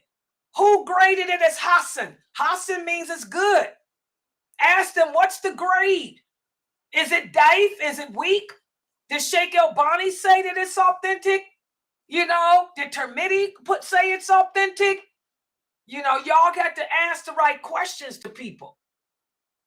These brothers and sisters who are giving these lectures, because I'm going to tell you, if they are anything like me, I only deal with, I could give y'all other hadiths, but most of the hadiths I use with y'all are all Bukhari or Muslim or Muwatta. I only deal with those three because I'm not going to give nobody a chance to come and try to cut me down. All right. So if they're good speakers, they're going to give you authentic hadiths.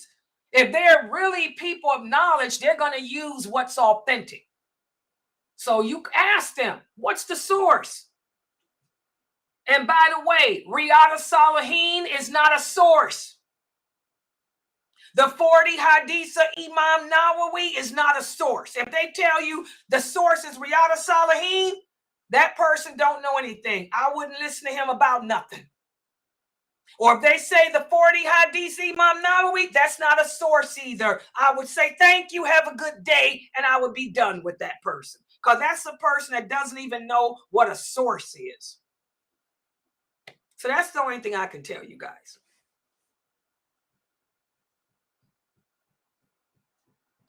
That's why you have to ask them who graded it. If somebody is using some hadith from Ibn Majah, and by the way, guys, 65% of the hadiths in Abu Dawood are not authentic. 60% of the hadiths in Tirmidhi are not authentic. The same with Ibn Majah. A lot of those other books, they have more hadiths that are not authentic in them than are. So ask the person that's speaking. Ask them who graded it. What's the grade? And who gave the grade? But if they're a person of knowledge, they're not going to be using those type of hadiths. I don't use stuff like that. If I'm going to use a Tirmidhi hadith or Ibn Majah hadith, I'm going to give you the grade and who graded it. So that's not an educated person, in my opinion. All right. Any other questions? Go ahead. The next question is, what are the rewards of the masjid for the men, and what does it do for the women? The masjid is no reward for a woman. The woman's reward is at home. And I tell you, sisters, that all the time. The Prophet ﷺ said a woman gets more blessings praying by herself in her bedroom than praying with me in my mosque. And he was the prophet. So if you think you're getting reward with these other men, ain't happening. But for a man, praying at the mosque is everything. All the hadiths that speak about congregational prayer are for you brothers. The man gets more reward praying at the mosque than anywhere else. So what you sisters need to do is encourage your husbands to go to the mosque to pray. And the simple fact that you encouraged him to pray at the mosque, not only are you getting more reward staying home, but you're getting his reward for him going to the mosque because you encouraged it. Do you women understand that? You understand? So the mosque is not the place for the woman, but it is for the man. Your place is the home. Your home is better for you. We women get more blessings sitting here at home, listening to Crazy Laila. You get more reward listening to Crazy Laila, learning from Laila, than you are listening to the Imam. Even if Kareem Abu Zayd, and if Kareem listening, even if Kareem Abu Zayd was in your masjid right now, giving a lecture, you're getting more rewards sitting at home with lailanasheeba having her teach than listening to him. Why? He ain't gonna tell you nothing that I can't tell you. And I might can go in better detail because I'm the female. I'm the woman. So that's the beauty of us women. We get our blessings here at home. But send your husband to the mosque to learn from Kareem Abu Zayd. Brother man need to get up, go learn from Kareem. But you can stay right here and listen to Laila. Okay?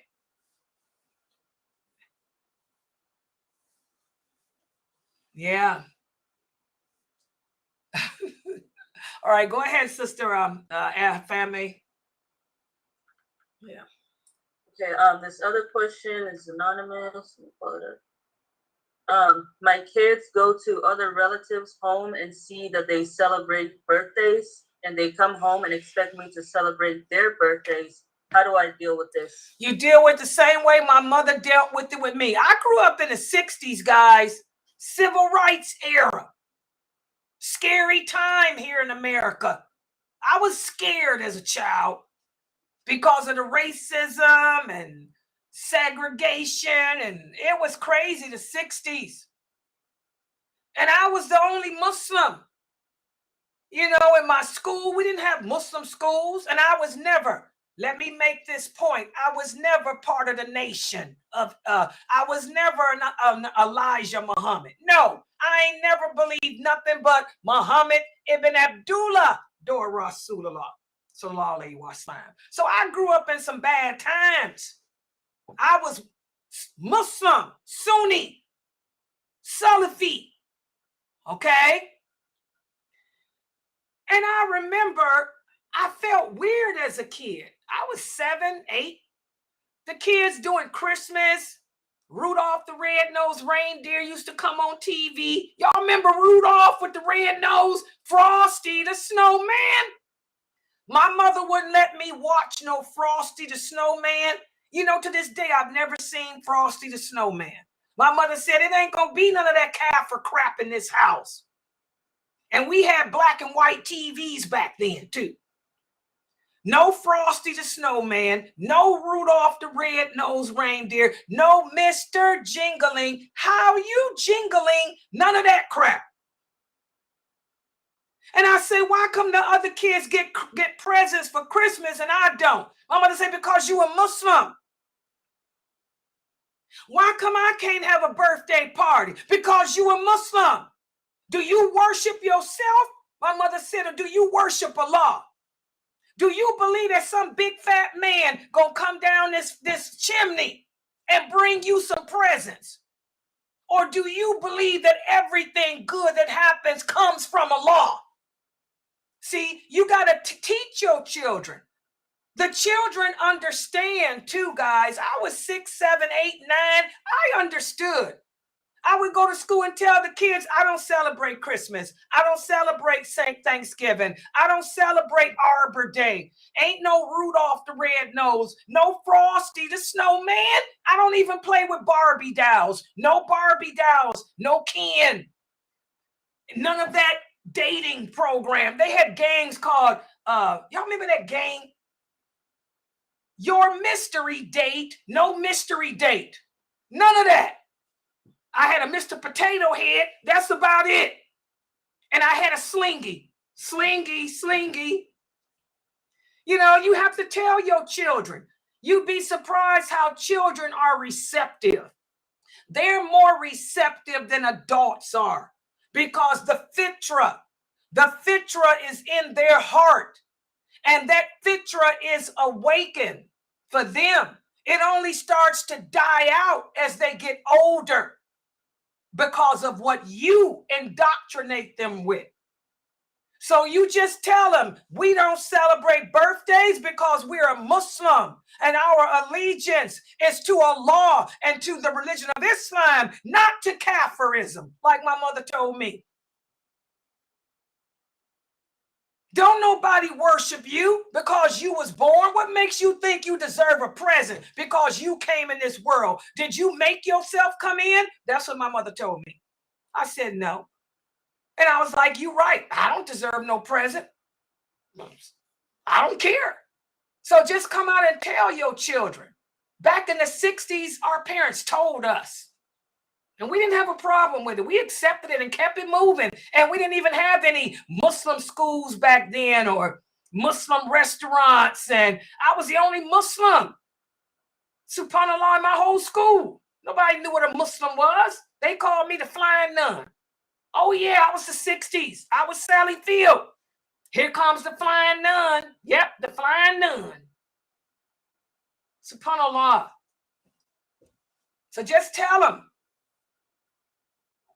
We're so weak today. This nation today, we're weak. We had nothing in the 60s. But the people of the 60s were stronger in deen. We were stronger in our faith and practice in the 60s than we are today in the 2024. Spoiled little people. Muslims today are spoiled. Good Lord. Yeah, next question. The next question is, I can't afford to perform Hajj this year, so do I fast 10 days of Dhul Hijjah instead? Okay. Also, okay, let me answer that part first. First of all, you don't have to fast any days except the days of Ramadan. The only obligatory fast that we have as Muslims is Ramadan. Ramadan is over. That's it. And where's my dalil? A Bedouin man converted to Islam, and he came to the Prophet. What's the source? Bukhari. He said, "O Prophet of Allah, I just converted to Islam. Can you tell me what is expected of me in regards to fasting?" The Prophet sallallahu alaihi wasallam said, "You only have to fast the month of Ramadan." The man said, "Do I have to fast any other days?" The Prophet said, "No, unless you want to." The man said, "Well, I'll only fast the month of Ramadan." And he walked away. So you don't have to fast at all. People fast the days of Dhul Hijjah because they want to, but it's not an obligation. And by the way, sisters, if you have not made up your fast of Ramadan, any other fast is not going to count anyway. Allah does not reward you for the voluntary deeds if you have not completed the obligatory ones. So I want to make that point too. Okay? So you don't have to fast at all. If you want to do those 10 days, you can, if you've completed Ramadan. And as far as not being able to make Hajj, Hajj is only obligatory upon you if you meet the conditions. Number one, you have to have the money, because Hajj is for the rich, not for the poor. If you don't have the money to make Hajj, you do not meet the criterion, so it's not incumbent upon you. Number two, if you are a woman, you have to have a mahram. A woman cannot travel like that without a man to protect her, because Hajj is rough. The men will push you. The men will kick you. Some will even spit on you. And you can't fight back. You're going to need your husband to throw his body over you to protect you. So if you don't have a mahram, Hajj is not obligatory upon you either. Okay? So don't worry about it. Since you don't meet the criterion, you're good to go. Don't worry about the Hajj. Okay? And Allah knows best. And what's the next part of her question? I have no idea how to sacrifice an animal in the state. How can we do that? Or how does that work if you're in the U.S.? Okay, again, the sacrifice is not obligatory either unless you meet the criterion. And what they do is, well, you know, I don't know, every state has different rules. Here where I live in Ohio, we go to Amish country. The people in Ohio, we'll go, and where I live in Cleveland, we go out to Amish country and do our sacrifice. The Amish people got a good relationship with the Muslims here in Cleveland, and we work together with that. Okay, but if you can't do it in your state, don't worry about it. Don't worry about it. If you don't have the money to sacrifice, first of all, it costs money. You got to pay for that goat. You got to pay for that lamb. And goats and lamb aren't cheap anymore. You're going to pay some money to sacrifice, and it's not obligatory for you to do it.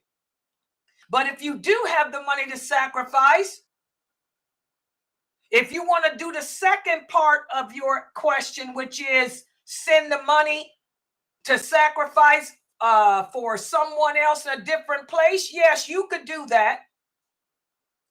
For example, like we did here with the Muslims in Ghana. If you want to send some money to the Muslims in Ghana to sacrifice a lamb for their village, or whatever for their village, you can do that if you want. Yes. For the second part of your question, yes, you can do that. But is it obligatory to sacrifice if you don't meet the criterion? No. You got to have the money. Okay. And all of that. You understand, Miss Jackson?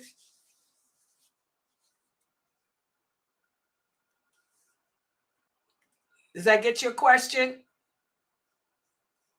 Yeah, the religion of Islam is not as hard as people make it out to be. And I know Miss Jackson's one of my new shahadas. Yeah, she's one of my new people here. So yeah, don't worry about it. You don't meet the criterion for none of that. Don't worry about it. You don't have to do nothing. Don't worry about it. Yeah.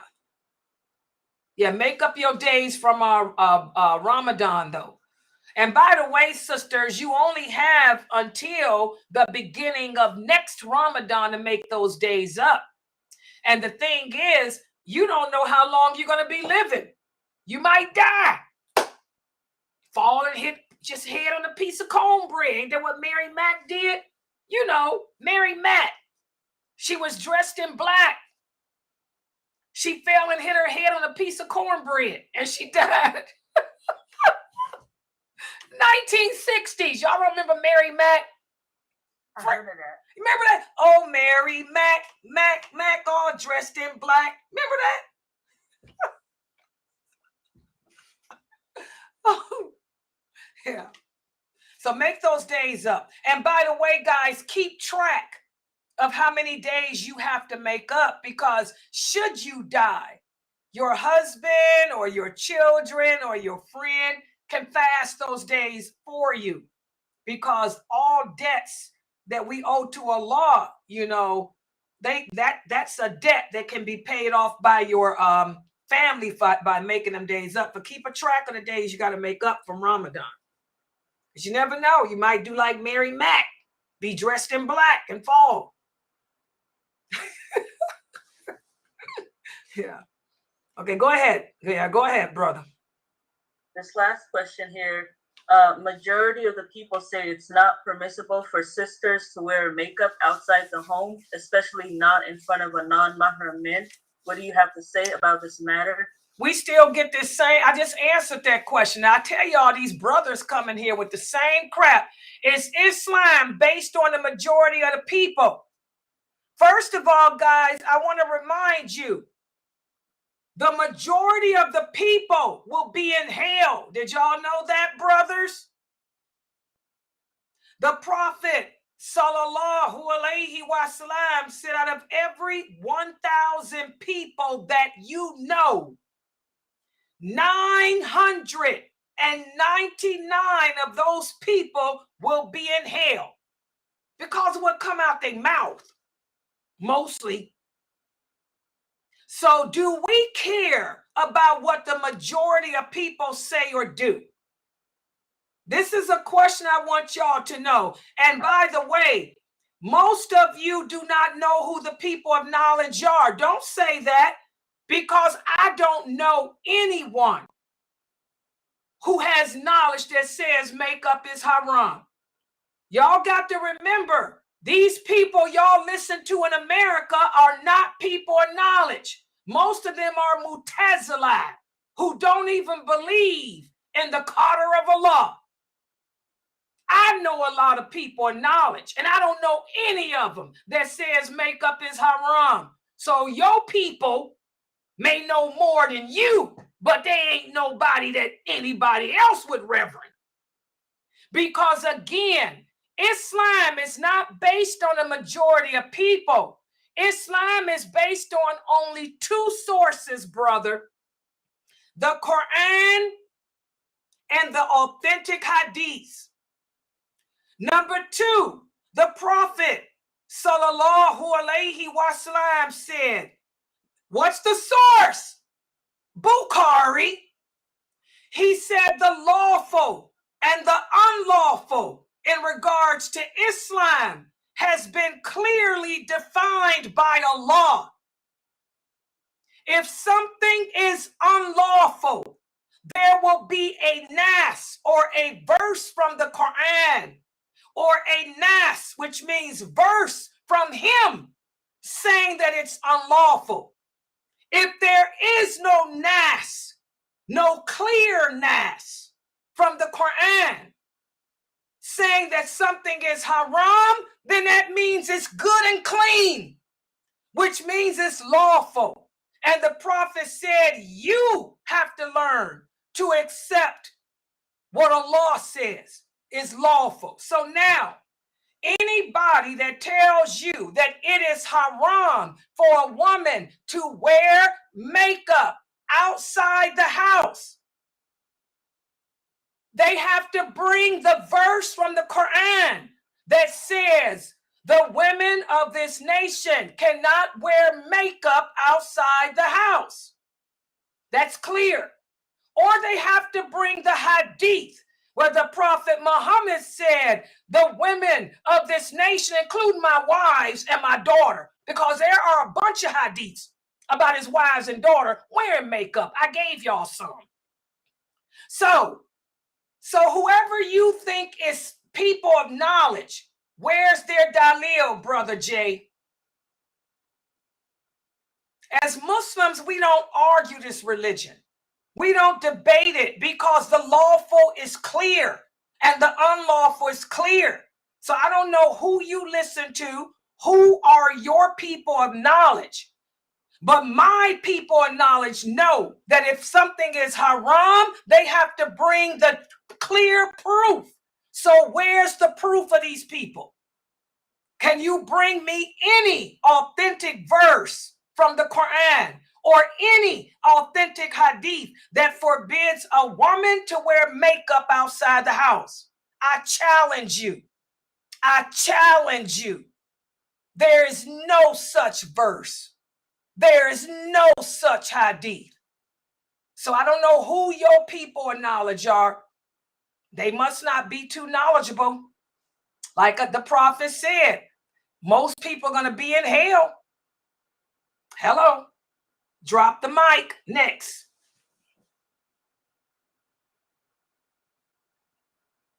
And by the way, sisters, don't listen to the majority of people because of that hadith. The majority of the people will be in hell because they don't know this religion, not because they do. All right. Yeah.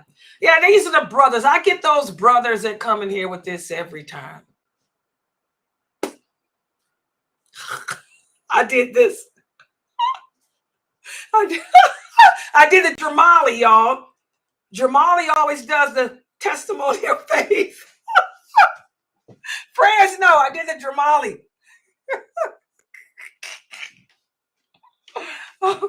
All right, yeah. Okay, guys, this was a good Q&A. I know I started late, so I let this one go on to 11:30 because I know I started the session late today, and I do apologize for being late, but y'all know I've been dealing with issues. Laila been dealing with a lot of issues. Y'all know that. But I want to thank everybody for joining. You had some wonderful questions here, sisters. I really hope that I broke these answers down for you. I gave you the dalil. I tried to give you examples from the companions themselves. And I want you guys to check out, the hadith. And remind me to go over it with you guys tomorrow at 6. We're talking about makeup. Oh my God, right there in Sahih Bukhari. When Allah sent down the command about the hadith that we have to have to sacrifice for the Hajj. This is when Ali, radiyallahu anha, he was preparing the people for the Hajj. And he had his wife, Fatima, the daughter of the Prophet, with him. And when Allah sent down the rules about the Hadi, that's when and he told Fatima to go back and tell the people what the rules are for the Hadi and the Ihram and all of that. She said, I got my makeup on. It's right there in Bukhari. She said, I got my makeup on. So she said, if I had known that, then I would have taken it off, because that's when the rule came down. Now, when a woman is making Hajj, she has to take off some part of the Hajj. She has to remove some of that makeup or something. And she said, if I got my makeup on, if I'd have known that, I wouldn't have put it on. And she was outside. That hadith is right there in Bukhari, right with the stuff. I mean, if you got to learn from the true people of knowledge, guys.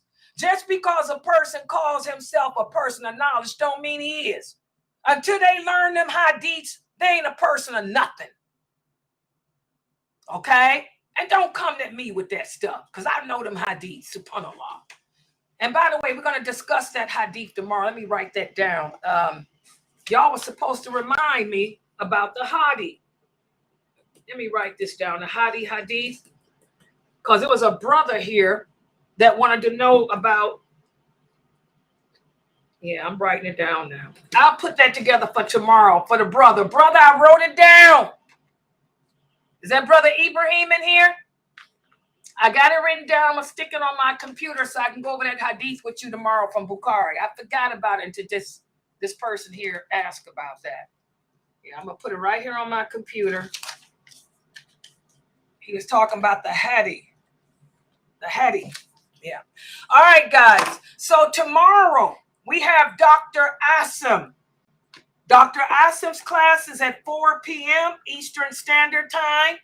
And then you have my class at 6, which I will talk about that hadith with that brother tomorrow. And then we have this weekend,